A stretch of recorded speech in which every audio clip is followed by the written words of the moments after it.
네, 여러분 안녕하십니까? 네, 반갑습니다. 오늘 김동엽의 주식 리뉴얼 16번째 시간을 여러분과 함께 할게요. 예. 자, 오늘이 7월의 마지막 거래일이었습니다. 날씨도 더운데 매매도 하시고 잔고도 불리려고 하시느라 얼마나 고생 많으셨을까 싶어요. 자, 그래도 7월 달은 뭐 6월 달보다는 훨씬 좀 나았다 이렇게 볼 수가 있게 마감이 된 것 같은데요. 자, 오늘 주식 리뉴얼 저와 함께 7월의 마무리 같이 하면서 슬기롭게 좀 넘어가시고요. 또 8월 계획 짜시는데 조금이라도 도움이 되시게끔 준비를 해봤으니까요. 같이 함께 하시죠. 자, 오늘 순서는 뭐 늘 그랬듯이 시장 정리해 드리고요. 골 때리는 이슈 한 가지 말씀을 드리고 집중 리뉴얼 시간으로 또 산뜻한 얘기 좀 모아 봤습니다. 일단 시장 이야기를 잠깐 드릴 텐데요. 자, 일단 7월 증시가 좀 한숨을 돌렸다 이렇게 좀 평가를 할 수가 있겠습니다. 자, 오늘 장 끝나고 월간 기준으로 코스피가 어떻게 코스닥이 어떻게 움직였는지 한번 보니까 코스피는 지난달 대비해서 종가 기준으로 약 5% 정도 상승이 나왔고 코스닥은 조금 더 올랐습니다. 7.8% 거의 8%에 가까운 상승이 나왔는데 6월 달이 기억하시나요? 전 세계에서 제일 많이 빠진 시장이 우리 양시장이 1등, 3등 했어요. 두 자릿수 정도까지 빠져서 6월 달에 급락을 맞았고 뭐 굉장히 힘들었던 6월 달을 기억하실 텐데 제가 6월 말미에 7월 달 예상하면서 그랬죠. 6월 달에 제일 많이 빠졌으니까 7월 달에는 오히려 반전이 나올 수 있다. 항상 시장은 이 단위로 끊어 가지고 봤을 때 전년도에 뭐 세계에서 제일 많이 빠졌어요 이러면은 그다음에 보면 또 세계에서 몇 번째 안에 들 정도로 강하게 올라갈 때도 있습니다. 또 반대 경우도 있죠. 재작년에 우리 시장이 바닥치고 올라가서 전 세계에서 제일 많이 회복을 했다 이런 시장이었는데 작년을 보면 별로 안 좋았던 거 기억하실 거예요. 그래서 2020년도와 21년도 흐름이 달랐던 거 감안해 보면 늘 달락달락 이렇게 나눠 봤을 때 좋고 나면 또 안 좋은 시절이 있고 또 안 좋은 거에 최악이 지나면 좋은 시절이 있고 6월과 7월은 그런 장의 좀 교대가 아니었나 이렇게 생각을 하고 있고요. 자, 안도랠리가 조금 나왔다. 뭐 5%에서 7%대 상승이 나온 원인을 보면은 일단 뭐 FOMC 미국에서 긴축 조절 시사를 하면서 일단 미국 시장이 좀 안정이 됐다라는 게 가장 큰 요인일 것 같고 아직 9월까지는 시간이 좀 있습니다만 어, 이번에 두 번 정도 자이언트 스텝을 했는데요. 다음 9월에는 한 단계쯤 낮아지지 않을까 하는 그런 전망들이 시장에 좀 도움이 된 것 같습니다. 자, 그리고 우리나라가 늘 뭐 방산과 관련해서는 수입을 많이 해오는 나라 이런 식으로 좀 많이 이미지가 메이킹이 돼 있었죠. 뭐 미국이나 이런 데서 워낙 많이 수입을 해왔고 첨단 무기. 근데 이번에 우크라이나 전쟁 겪으면서 참 희한하게도 그동안 우리가 개발했던 어떤 신무기라든가 새로운 성능을 갖고 있는 전차라든가 장갑차라든가 뭐 비행기 같은 경우를 또 여러 나라들이 원하는 경우가 생겼고 특히 폴란드 같은 데서 약 한 20조 원 정도의 방산 물품을 구입한다 이런 얘기들 나오다 보니까 이런 것들이 또 관련주들뿐만 아니라 시장에도 왠지 모를 자신감을 주지 않았나 그렇게 생각을 해 봅니다. 자, 그리고 지난주에 실적 발표 나온 현대차, 기아차를 비롯해서 최근에 확정 실적으로 다시 나오는 뭐 대기업들의 실적들이 상당히 괜찮은 편이에요. 이번에 삼성 바이오로직스도 그랬고 현대 위아도 그렇고 대형주들이 의외로 실적이 잘 나오고 있습니다. 그러다 보니까 실적에 대한 우려감이 굉장히 컸던 2분기였는데요. 생각보다 괜찮네 이러면서 관련주들이 또 상승을 하고 시장이 좀 안도하는 그런 모양들이 좀 나온 것 같습니다. 자, 그렇지만 시장이 뭐 올랐어요. 뭐 이번 주 내내 미국 시장도 좀 강하고 우리 시장도 끝판까지 뭐 7월 달은 쭉 뽑아주면서 2450선까지 만들어 놓고 끝났습니다만 아직 안심할 때 아니다라는 얘기들 많이 나옵니다. 사실 어떻게 보면 이런 얘기들 나오는 게 저는 다행이라고 생각하는데요. 100 이면 100 사람이 '어우 시장 인제 되는 거야.'라고 생각할 때는 이미 진행이 많이 됐을 때거든요. 근데 지금도 위험하다. 뭐 앞으로 더 조심해야 된다. 뭐 모건 스탠리의 최고 책임 투자가 같은 경우가 "미국 증시 최근 반등이 함정일 수 있다. 섣부른 투자는 금물이다." 이렇게 또 주의하는 그런 코멘트가 나왔고 언젠가요? 바이든하고 시진핑하고 전화 통화를 한 2 시간 했다고 하는데 특히 대만 이슈에 있어서는 굉장히 격한 발언들이 오갔다. "불장난을 하면 뭐 타 죽을 줄 알아." 뭐 이런 식의 시진핑의 강한 발언들이 좀 알려지면서 '미중 간의 갈등 문제가 여전히 평행선이구나.' 하는 생각이 들었고 자 유럽의 목덜미를 쥐었다고 하는 푸틴 유가라든가 뭐 기름이라든가 가스 쪽에 그 유럽 공급량을 계속 고무줄식으로 조절을 하면서 아주 애를 태우고 있죠. 네. 가스 고문이라고 여기 아주 적나라하게 표현을 했는데 맞아요. 이 가스를 몇 프로 줄까? 평소에 주던 거에 지금 뭐 40 으로 줄였다가 지금 최근에는 20% 까지 줄였다는 얘기들 나오는데 그렇다고 하나도 안 주진 않아요. 예. 그러니까 진짜 숨만 쉴 정도로 "내가 살려는 드릴게." 요런 정도의 지금 공급을 하고 있는데 그마저도 가을쯤 돼서 또 어떤 심술을 부릴지 모른다라는 그런 얘기들이 역시 시장이 뭐 '완전히 안심 단계는 아니다.'라고 볼 수 있는 변수 중에 몇 가지가 될 것 같습니다. 어쨌든 7월 말쯤 되니까 인제 8 월에 대해서 예상치들이 또 나와요. 사실 맞추지도 못하면서 오늘 지수가 2,450 이상 끝났는데 6월 말 기준으로 증권사들 예측해 놓은 7월 전망치에 2,400 넘는다고 보는 사람들 거의 없습니다. 근데 2,400을 넘었죠. 그래서 이번에 또 올라가니까 뭐 어제 오늘 나온 증권사들의 코스피 예상 밴드를 보면 뭐 바닥 쪽으로 2,300 정도를 보는 시각들도 있습니다만 지금 일단은 2,450 까지 왔기 때문에 뭐 8월 달에 재차 반락한다. 앞서서 말씀드렸던 악재들이 한꺼번에 또 뭐 터져 나온다면 모르겠지만 그렇지 않는다면 7월 하순부터 지금 만들어진 반등의 어떤 상황들이 8월 달에도 좀 이어진다고 생각을 하거든요. 근데 목표치를 뭐 2,500 에서 제일 높게 부른 데가 2,650 까지 아마 평균 내보면 한 2,600 정도 될 것 같습니다. 고 정도쯤 될 것 같고 저도 뭐 얼마 전 방송에서도 굳이 목표치를 물어보시길래 개인들이 팔 수는 없고 그렇다고 사기도 애매한 그런 지수대까지 올라갈 것 같아서 2,600 보다 살짝 모자라는 2,500 한 80 정도까지 올라갈 것 같습니다 그랬는데 뭐 맞출지 여부는 한 달쯤 뒤에 증명이 되겠고요. 다만 이번 주 초에 제가 또 방송 그 야밤에 나가 가지고 "이번 주 얼마로 끝날 것 같냐?"는 질문이 있었거든요. 2,450 정도로 끝날 것 같다 그랬는데 오늘 끝난 코스피 지수가 2,451 포인트죠. 예.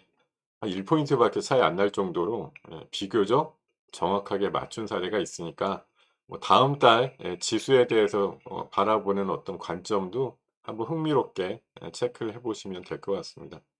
어찌 됐든 중요한 건 뭐 시장이 흘러가는 방향성에 얼마나 잘 대응을 하고 있느냐라는 관점인데 일단 미국의 FOMC가 9월 하순으로 잡혀 있기 때문에 지금부터 한 달 반 정도 FOMC 관련된 뭐 금리가 얼마나 올라간다 이런 거에 대해서 쪼끔 의견들이 덜 나올 만한 시기예요.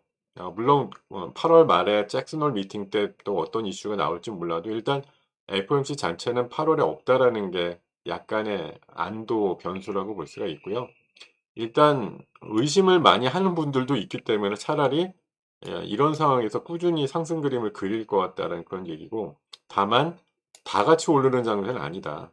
그래서 주도해서 오르는 섹터의 비중을 늘려야 되는 거고 지금 뭐 조금 오르니까 지수가 여기서 인제 "더 오르기 힘들다." 뭐 "어차피 바닥은 모르겠다. 더 빠질 건데." 뭐 이렇게 인제 김을 빼는 발언들이 또 주변에 많이 나오고 있는데요.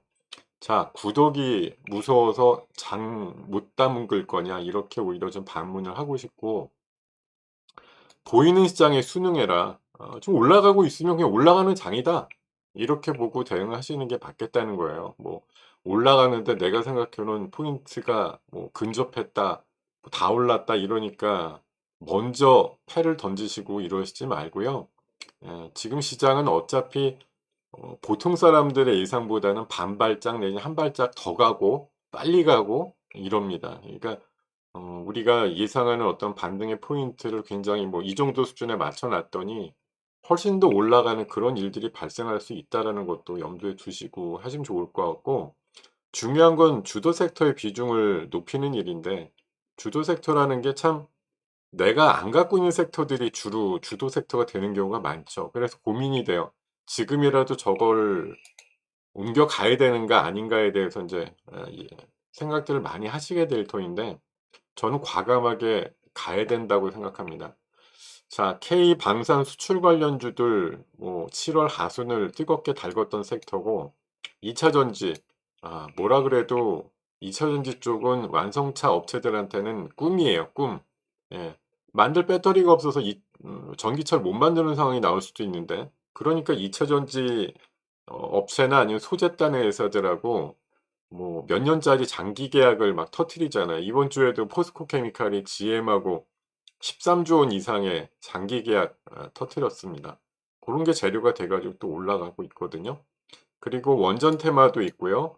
메가건설 프로젝트, 뭐 최근에 방한했던 인도네시아 관련된 수도 이전 이슈도 있고, 사우디의 네옴시티 관련된 것도 있고, 쿠웨이트라든가 또 뭐 여기 밑에 있습니다. 우크라이나 재건 이슈도 만약 하게 되면 한 1,000조 정도 규모가 된다고 하니까 뭐라도 떨어질 수 있는 그런 가능성이 높은 이제 메가 프로젝트, 이런 것들에 좀 주목하는 상황이 돼야 될 거고, 무엇보다도 신재생 쪽이 이번 주 굉장히 핫했는데, 역시 기후 이상 기후에 따른 에너지원의 어떤 예 구조적인 변화, 이런 것들이 필요하다는 게 결국 신재생을 강세로 이끌 가능성이 높고요. 여기 적어 놓진 않았지만 8월 달에 또 주목해야 되는 섹터 중에 하나가 소위 JY 관련주. 예. JY가 이재용 부회장이죠. 예. 이번에 뭐 광복절 즈음해 가지고 뭐 사면 내지는 뭐 복권이 된다 이러면은 경영 활동이 좀 활발해질 거다, 이런 관점에서 삼성에서 추구하는 뭐 M&A라든가, 예 아니면 뭐 이번에 3 나노 공정 양산도 있었습니다만, 관련해 가지고 또 신사업으로 진출한다고 하는 로봇이라든가 메타버스 관련된 고런 섹터에도 몇 가지 이슈를 던져줄 가능성이 높다. 요런 관점을 좀 참고를 하시면 될 것 같습니다. 자, 시장에 대해서는 요 정도로 정리를 하고요. 그다음으로 재밌는 골 때리는 이슈라고 생각하는 거는, 이번 주에 불법 공매도 관련해서 정부에서 굉장히 의지를 갖고 뭔가 발표하는 이슈가 주중에 한번 있었어요. 증시 호재냐 이런 관점으로 한번 파헤쳐 보겠습니다. 불법 공매도. 불법 공매도 이번 사례들이 좀 몇 가지 나왔습니다. 뭐 모 증권사 같은 경우는 삼성전자를 뭐 3년 동안 한 2,500만 주 정도를 공매도를 뭐 계속 매매를 했다, 이런 얘기들 나오면서 음 이게 우리 인제 개인 투자 입장에서는 장 빠지는데 공매도에 대해서 굉장히 심기가 불편하시잖아요. 그 공매도 최근에 이제 장이 많이 빠지다 보니까 공매도 금지해 달라는 그런 요청이라든가 이런 것들이 굉장히 많은데, 결국은 몇 년 동안 이 결과가 나온 거 보니까 흔히 말해서 불법 공매도, 무차익 공매도죠. 그러니까 빌려 와서 공매도를 치는 게 정상인데, 일단 공매도, 그러니까 매도를 치고 나서 나중에 빌려온다? 이런 개념이 되니까 이게 앞뒤가 안 맞는 거잖아요. 불법이죠, 한마디로. 근데 이것들을 아주 밥 먹듯이 그냥 하고 있는 게 기관이나 외국인들이 여러 행태가 있었다는 거예요. 근데 더 분노를 사는 거는, 이렇게 불법 공매도 규모가 굉장히 크고 그런데도 이번에 적발된 몇 개 증권사들의 내려진 과태료라고 소위 불리는 금액들이 얼마 안 돼요. 뭐 제일 많이 맞은 게 10억 정도 맞았고, 그 뒤로 가면 뭐 3억 짜리, 뭐 1억 얼마짜리 이러니까, 아니 저렇게 한마디로 솜방망이 처벌을 하게 되면 불법 공매도 우습게 보는 거 아니에요? 예. 미리 땡겨오지 않고 팔고 나서 빌려온다 뭐 이런 것들 하더라도 나중에 걸려 봐야 2-3억 벌금 내는데 뭐 그냥 하지 뭐. 이런 생각도 많이들 할 것 같습니다. 그래서 이런 것들에 인제 뭐 민심이 워낙 좀 사나워지다 보니까 대통령께서도 "공매도 불법 행위를 뿌리 뽑아야 된다." 이렇게 대책을 지시하니까 지금 감독 당국의 수장들이 거의 검사 출신 아니에요. 그러다 보니까 재빠르게 이런 불법 공매도 관련해서 검찰 중심의 증권 범죄 합수단이 신속 수사를 한다든지 뭐 끝까지 추적해 가지고 은닉 자산을 박탈을 한다든지 뭐 이런 이제 강한 어조들의 뭐 불법 공매도 처벌과 적발과 관련된 뭐 수사들이 굉장히 좀 강하게 나왔고 외국인이나 기관을 대상으로 하는 이 주식 대여의 모니터링을 강화한다. 뭐 이런 얘기도 있고 개인 공매도 항상 기울어진 운동장이라고 개인들께서 많이 인제 주장을 하시잖아요. 외국인하고 뭐 환경을 맞춰 달라, 기준을 맞춰 달라 뭐 이런 것들. 담보 비율도 140% 였던 걸 이제 120 으로 좀 인하한다고 하고 이런 부분들을 약간 인제 개인들이 공매도를 더 치기 쉽게 아니면은 대등한 위치에서 할 수 있게 뭐 한다고 하고요. 공매도 과열 종목도 더 많이 지정을 해서 공매도를 쉽게 치지 못하게 한다. 뭐 이런 얘기들까지 좀 나오고 있습니다.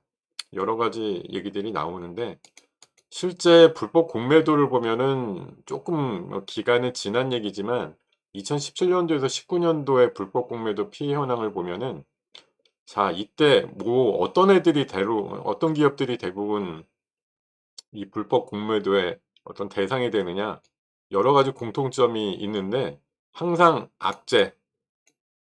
악재가 나오는 기업에 대해서 자기가 갖고 있는 거 파는 거에다가 더 얹어서 파는 공매도의 불법을 얻는 그런 모습들이 나오죠. 그러니까 악재를 만나서 주가가 빠지는데 재빠르게 불법 공매도까지 얹혀지니까 더 빠른 속도로 빠져버리는 거예요. '아 기관과 외국인들이 물량을 엎어버리는구나.' 이러니까.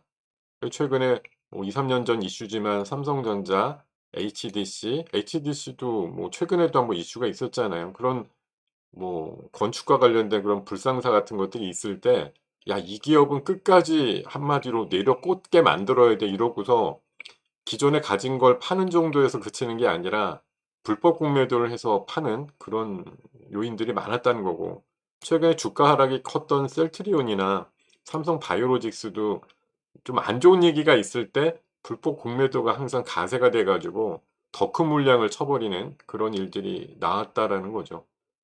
이거는 비단 19 년도까지의 사례만은 아닐 거예요.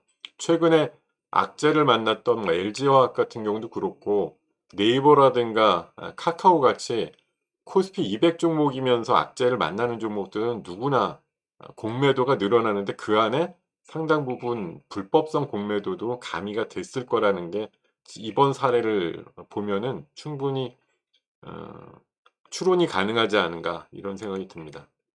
자 이래서 하다 보니 이번에 이 사건을 두고 민심이 더 확 달아올랐어요.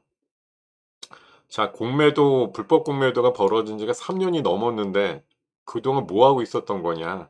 과태료가 뭐 웬 말이냐. 저렇게 많이 해 먹었는데 1-2억 뭐 많이 받은 데가 10억 이런 식으로 처벌이 약하니까 제가 어저께 경주마라는 저희 한경의 그 대표 프로그램에 나가서 문제는 진짜 처벌이 우리나라는 경제사범이나 이런 거에 대해서 굉장히 약하다라는 말씀을 좀 드렸었는데요.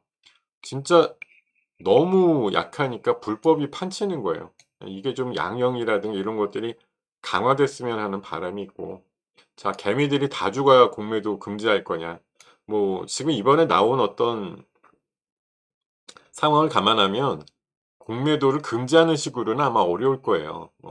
전 세계적으로도 거의 그런 나라는 없기 때문에 다만 불법 공매도라도 확실히 근절을 하게 되면 아마 상당히 공매도로 피해를 보는 그런 사례들이나 예 이상 급하락 이런 것들의 부분들이 많이 좀 줄어들지 않을까 그런 생각도 하고요. 사실 아까 뭐 개인 공매도에 대한 판을 좀 환경을 개선한다 이런 얘기가 있었습니다만 제가 기대 반 걱정 반이 되는 건 개인들이 공매도를 자유롭게 칠 수 있는 어떤 뭐 시스템이 구비가 되거나 환경이 만들어졌을 때 개인들이 엄하게 뭐 이거 제법 올랐으니까 이제 공매도 쳐야지.' 이런 식으로 치신 종목 중에 기관하고 외국인들이 맞받아치면서 가격을 올려버리는 케이스들이 저는 나올 것 같아서, 그렇게 되면 결국 시장에는 이롭죠. 뭔가 계속 올라가니까. 근데 공매도를 엄하게 치신 분들이 그걸로 또 한번 상처를 받으실 확률도 있어요. 공매도를 뭐 개인들이 막 치게 됐더라도 정말 웬만한 뭐 뒷배나 뭐 자금의 어떤 성격이 좀 넉넉하든지, 확실히 정말 악재가 만나서 쟤는 너무 과대돼 있다, 이런 것들 아니면은 엄하게 치시는 일은 없어야 된다라는 게 제 생각입니다. 나중에 공매도 개인들한테 활성화됐을 때 오히려 주의가 요구된다, 이렇게 말씀드리고요. 이렇게 이제 공매도 관련해서 약간은 제한이 되는 듯한 간접적인 효과가 나올 때 어떤 것들을 좀 주목하는 게 좋으냐라는 관점인데, 저는 이 어느 증권사에서 요런 식으로 이번 달 그 자료를 만드신 게 있더라고요.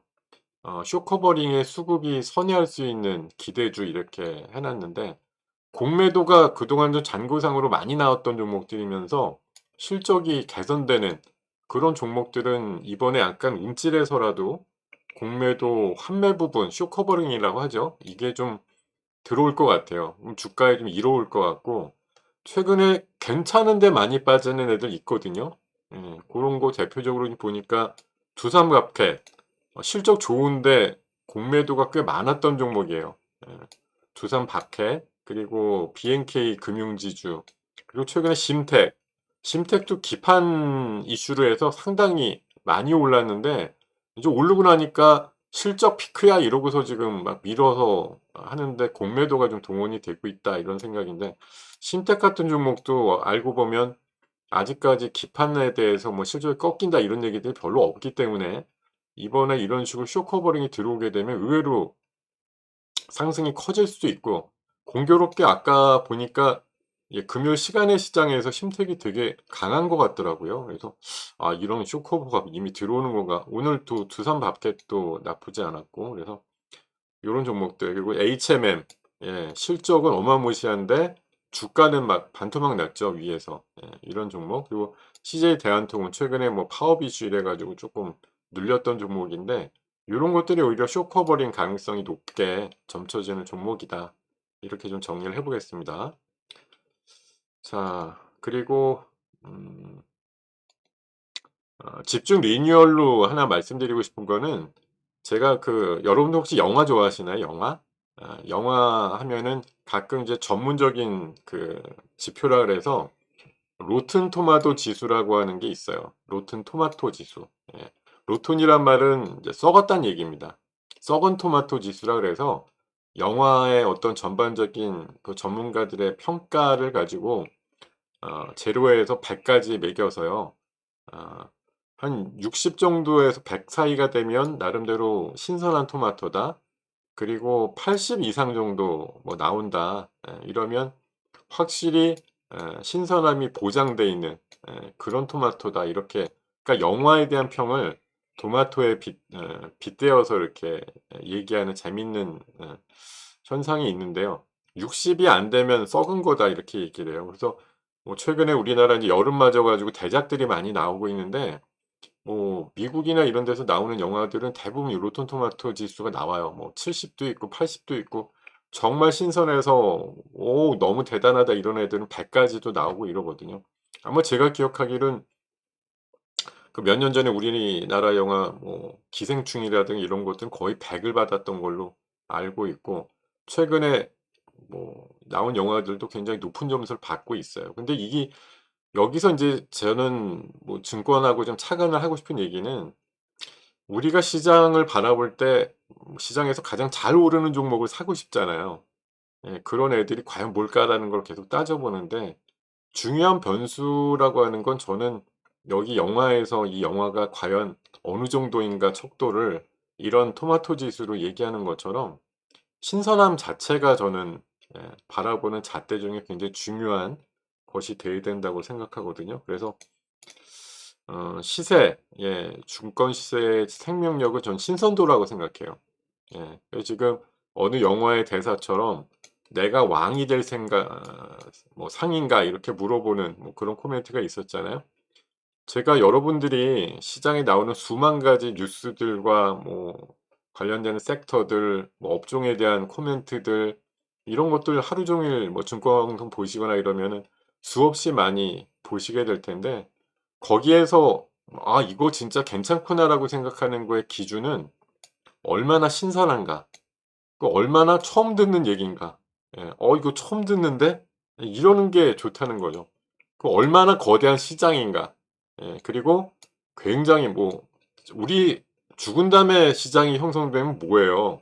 예. 2000 뭐 70년 80년 이런 얘기까지는 너무 나간 거고 한 2030년 정도 안쪽에서 가까운 현실에 뭐가 이루어질 수 있습니다. 이렇게 얘기하는 고런 것들 중심으로 해서 추리다 보면 신선한 테마, 신선한 기업, 신선한 어떤 주제를 갖고 있는 고런 기업을 고르시는 게 증권 수익 내는데 가장 원천이 아닐까 이런 생각이 들었어요. 그래서 요런 것들 감안해서 최근에 신선도가 높은 이슈를 뉴스를 좀 찾아보면 미국의 민주당 뭐 한마디로 바이든이죠. 바이든이 취임 초기부터 인제 뭐 하고 싶었던 게 사실은 이상 기후 같은 것들에 대응하기 위해서 신재생 에너지 관련된 쪽을 굉장히 나름대로 의지를 갖고 하려고 했는데 이 양반이 되자마자 인제 코로나가 오고 막 이러다 보니까 너무 심각하고 이러다 보니 그쪽을 못 했어요. 그러다가 인제 쪼금 엔데믹 상황이 되니까 이런 쪽을 하고 싶어 가지고 막 그 법안을 통과시킨다 하는데 아까 제가 그랬죠. 신선하다. 그러니까 기후 대응을 위해서 신재생이 필요하다라는 게 물론 아주 신선하진 않지만 2-3년 또 수면 아래로 내려갔다가 바이든이 끄집어내서 최근에 예산안을 다시 통과시키겠다고 노력을 하고 있는 부분이고 일단 시장이 큰가? 이거에 있어서 숫자로 뭐 다 얘기가 되죠. 480 조라고 하면 거의 우리나라 1년 예산이에요. 예. 굉장히 큰 규모다. 예.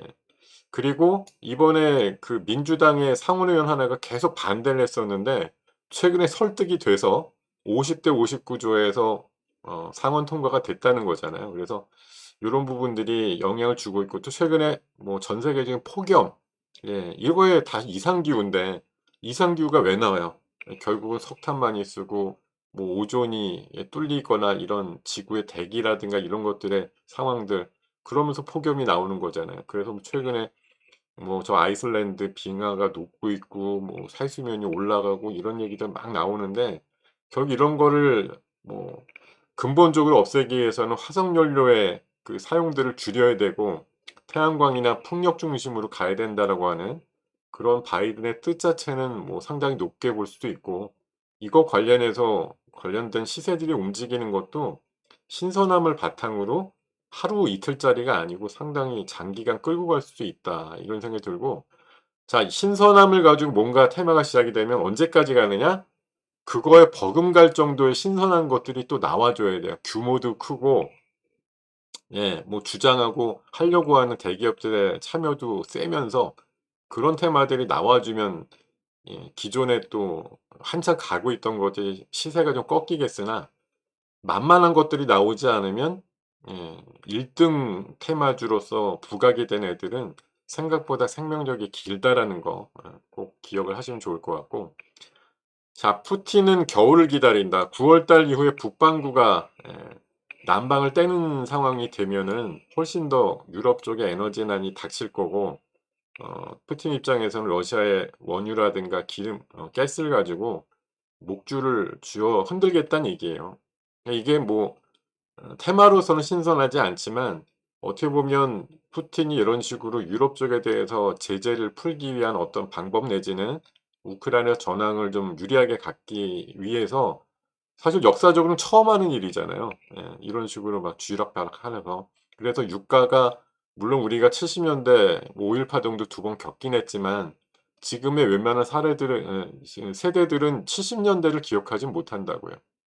그때 뭐 어떤 일이 있었는지. 그러니까 이 5.18 파동이라든가 또 유가가 급등할 수 있는 어떤 위험성 같은 것들이 항상 내포되고 있는 시장이라는 건 앞으로 한 9 월, 10 월 미국의 중간 선거 전까지 큰 이슈를 몰 수도 있기 때문에 요런 것들에 좀 관심을 많이 갖고 가시는 게 좋을 것 같다. 이런 생각이 들고 역시 이것도 결국은 또 신재생 에너지로 몰아져 가는 분위기예요. 그러니까 유럽도 가스나 기름에서 좀 벗어나려면 결국 원전해야 되고 신재생 에너지, 태양광, 풍력 많이 해야 된다는 그런 귀결이 되기 때문에 그래서 태양광이나 풍력 쪽이 단순 이슈거나 한 방짜리가 아니다라는 그런 말씀을 드릴 수가 있을 것 같습니다.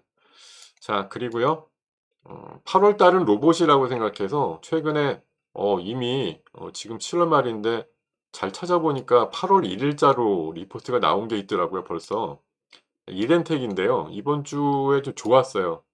흐름이 견조했고 기관 매수 좋았는데 이 기업이 원래 뭐 전자담배용 배터리도 만들고 ESS 뭐 이런 거 합니다만 이제 로봇 배터리를 만든다는 거거든요. 이 로봇이 사실 뭐 줄이 이어져서 가는 경우는 없으니까 각종 로봇들 서비스 로봇이나 배달 로봇 이런 거에 고성능의 배터리가 장착이 된다고 하면 훨씬 이제 오래 쓸 수 있다라는 그런 관점에서 보면 굉장히 신선한 진출이다 이렇게 생각이 들어서 목표가가 34,000 원대까지 돼 있는 만큼 지금 21,000 원이면 올라갈 수 있는 여력이 아직도 충분하다 이런 판단이 들기 때문에 이렌텍은 뭐 8월 초순 정도에도 견조하게 좀 오를 수 있는 가능성이 높은 기업이다. 이렇게 보시고 대응하셔도 좋을 것 같다. 이런 판단으로 오늘 리포트 종목 한 가지 설명을 드리겠습니다. 자, 요 마지막 장으로 요새 몇 주째 말씀드리고 있는데 대박은 멀리 있는 게 아니고 여러분들의 관심과 유행, 기다림이 재료가 된다는 말 꼭 기억을 하시고요. 자, 7월 달 어려운 와중에 고생 많으셨고 다가오는 8월 잘 주말 사이에 좀 휴식하시고 잘 맞닥뜨려서 뭐 즐거운 어떤 환경에서 투자하시는 그런 여러분들이 되셨으면 좋겠고 저는 계속 집중 뭐 주식 리뉴얼 요걸로 꾸준하게 찾아뵈면서 또 화요일 날 오후에는 뉴스 매매라는 코너로 또 찾아뵈니까요. 앞으로 처음 오신 분들 아마 계실 텐데 오신 분들 구독하고 좋아요 버튼 눌러 주시고 앞으로도 많이 찾아서 자주 봐 주시면 좋겠다는 말씀 드리면서 마무리하겠습니다. 고맙습니다 여러분. 즐거운 주말 되십시오.